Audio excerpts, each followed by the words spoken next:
राहुल तसा दिसायला छान, उंची तशी कमी, पण कामाची कीर्ती गावभर पोचली होती. एकंदरीत मूर्ती लांब पण कीर्तिमान अशीच होती. तो राजघराण्यातील असल्याने तरुणाईत फेमस होता. सगळी काम त्याच्या एका फोनवर होत होती आणि तो गरजेला सगळ्यांना मदत करायचा. चांगला शिकलेला होता. गावात अशी एक झेडपी शाळा वगळता 1-2 मोठ्या मराठी माध्यमाच्या शाळा, गावाच्या वेशीबाहेर एकच कॉलेज. त्यामुळे आजूबाजूच्या खेड्यापाड्यातील मुलामुलींची ॲडमिशन याच कॉलेजला होती. तसं गावाकडे मुलींना जास्त शिकून देत नाहीत. 10वी मोठ्या मुश्किलीने शिकवल्यानंतर मुलीचे हात पिवळे केले जातात. त्यामुळेच कॉलेजमध्ये मुलींची संख्या कमी होती. पण त्याला काही मुली अपवाद होते. खेड्यात राहत होत्या म्हणून काय झालं, त्यांच्यातही शिकण्याची प्रबळ इच्छा होती. म्हणूनच बऱ्याच मुलींनी गावाबाहेर तालुक्यात असलेल्या कॉलेजला ॲडमिशन घेतले होतं. अशीच एक छोट्याशा खेडेगावातून कॉलेजला प्रवेश घेणारी मुलगी म्हणजे रुपाली. रुपाली अगदी तिच्या नावाला साजेशी रूपवान, दिसायला अगदी सुंदर. तिचे ते लांबचडक केस, गोळा रंग, टपोरे गालावर छोटेसे तिळ कोणालाही भुरळ पाडतील असेच होते. उन्हाळ्याचे दिवस होते. 10वीचा निकाल लागला. रुपालीने नुकतीच 10वीची परीक्षा दिली होती आणि आज तिचा निकाल लागला. ती 10वी चांगल्या मार्काने उत्तीर्ण झाली. घरच्यांनी ठरवलं, बरं झालं, मुलगी चांगल्या मार्काने पास झाली, आता लवकरच आपण तिचे लग्न करून टाकू.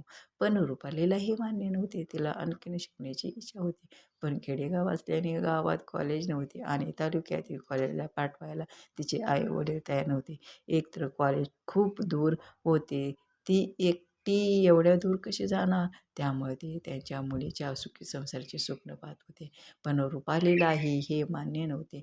तिला पुढे आणखीन शिकायचे होते. तिला तिच्या पायावर उभे राहायचे होते. तिला शिकण्याची प्रबळ इच्छा होती. तिने तिच्या आई-वडिलांना समजून सांगितले आणि पुढील शिक्षणासाठी त्यांच्याकडून होकार मिळवला. ती कॉलेजला ॲडमिशन घेण्यासाठी गेली. तिथे पोचल्यावर तिने पाहिले ॲडमिशनसाठी तर भली मोठी रांग लागली होती. बराच वेळ रांगेत उभा राहून देखील तिचा नंबर येईना. शेवटी कंटाळून तिने तिच्यासमोर उभे असलेल्या मुलींना विनंती केली की मी खूप दूरून गावाकडून आली आहे. मला लवकर घरी जायचे आहे, म्हणून प्लीज मला आधी प्रवेश फॉर्म जमा करू द्या. पण त्या म्हणाल्या, आम्ही काही इथे थांबण्यासाठी नाही आलो. आम्हाला पण लवकर जायचे आहे. राहुल दुरून हे सर्व पाहत होता. त्याला रुपालीची दया आली. तो तिच्याजवळ गेला आणि म्हणाला, मॅडम तुमचा फॉर्म दाखवा. तिला वाटलं कोणीतरी सर आहे. तर तिने क्षणाचाही विलंब न करता राहुलला तिचा फॉर्म दिला. राहुल तो फॉर्म घेऊन ऑफिसमध्ये गेला. सगळे सर ओळखीचे असल्याने त्याने तिचा प्रवेश आधी निश्चित करण्याचे सांगितले. सरांनी रुपालीचा फॉर्म घेतला आणि तिचा प्रवेश निश्चित केला. राहुल रांगेत उभे असल्यावर रुपालीकडे आला आणि म्हणाला, चल आता तुला रांगेत उभे राहायची गरज नाही. रांगेतून बाजूला हो. ती म्हणाली, सर पण माझे ॲडमिशन.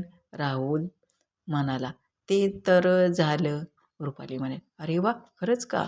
राहुल म्हणाला, हो, हे बघ रिसिप्ट. रुपाली त्यावर म्हणते, मग थँक्यू सर. मी तुमचे आभार कसे मानू मला समजत नाही. आभार मानायचे आहेत ना. चल मग कॅन्टीनला चहा घेऊ. यावर ती नाही म्हणू शकली नाही, कारण राहुलने तिचा 1 तास वाचवला होता. ते दोघे कॅन्टीनला गेले. चहा घेताना राहुल म्हणाला, माझं नाव राहुल आणि तुझं? रुपाली म्हणते, मी रुपाली. राहुल म्हणतो, मग सुंदर नाव आहे रुपाली. Thanks sir. मी आज पहिल्यांदा कॉलेजला आले. मी घरी लवकर येईल असे सांगितले होते, पण प्रवेशासाठी केवढी रांग लागली आहे म्हणून चिंता वाटत होती. टेन्शन नको घेऊस. मी नेहमी असतो इथे कॉलेजला. तुला काहीही प्रॉब्लेम आला तर सांग. आणि मी सर वगैरे काही नाही, मला राहुल म्हण. असे म्हणून त्याने तिला आपला मोबाईल नंबर दिला. पण तिच्याकडे कुठे मोबाईल होता, म्हणून तिने फक्त त्याचा नंबर घेतला आणि घरी निघाली. तेवढ्यात राहुल म्हणाला, चल मी सोडवतो ना तुला माझ्या गाडीवर. यावर नाही नको, मी जाईल अशी म्हणाली. अगं रुपाली, हे आपलं कॉलेज गावातील वेशीबाहेर आहे. इथे तुरळकच एखादी रिक्षा येते.